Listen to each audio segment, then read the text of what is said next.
నమస్తే, welcome to I news.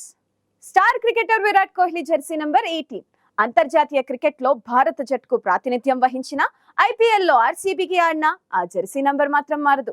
సహజంగా హిందూ ఆధ్యాత్మిక భావనలు ఉన్నవారు 9వ అంకె వచ్చే సంఖ్య తమకు మేలు చేస్తుందని భావిస్తారు.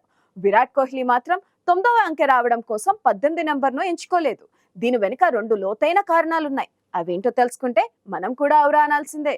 క్రికెటర్లే కాదు, స్పోర్ట్స్ ఆడేవారు ఎవరైనా సరే తమ జెర్సీపై తమకు వచ్చిన నెంబర్ వేయించుకుంటారు. భారత్లో అయితే ఎక్కువ మంది 9వ నెంబర్ కోసం పోటీ పడతారు. 9వ నెంబర్ అప్పటికే వేరే వారికి ఉంటే ఏదైనా సంఖ్యలోని అంకెలన్నీ కలిపితే 9 వచ్చే నెంబర్ వేసుకుంటారు. 9, 18, 27, 36, 45, 54, 99 ఇలాంటి నెంబర్లను ప్రిఫర్ చేస్తారు. హిందూ పురాణాల్లో 9వ అంకెకు చాలా ప్రాధాన్యత ఉంది. 9వ నెంబర్ తమ వద్ద ఉంటే నవగ్రహాల అనుగ్రహం ఉంటుందని, విష్ణువు యొక్క 9 అవతారాలను ఆరాధించినట్లవుతుందని, నవరత్నాలు అందిపుచ్చుకున్నట్లు ఉంటుందని నమ్మకం. అందుకే ఆ నెంబర్ అంటే అంత పిచ్చి. విరాట్ కోహ్లీ కూడా 18వ నెంబర్ జెర్సీ ధరించడంతో ఆయనకు కూడా 9వ అంక మీదనే నమ్మకమని అంతా భావిస్తారు. కానీ దానికి వేరే కారణం ఉంది. విరాట్ కోహ్లీ అంతర్జాతీయ క్రికెట్లోకి 2008 ఆగస్టు 18న అడుగుపెట్టాడు.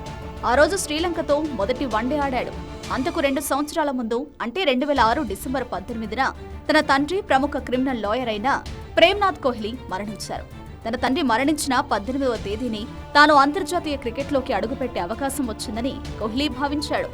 18వ తేదీకి తనకు ఏదో బంధం ఉందని భావించాడు. పైలోకంలో ఉన్న తన తండ్రితో తనకు కాస్మిక్ కనెక్షన్ ఆ తేదీ వల్లనే ఏర్పడిందని నమ్మాడు.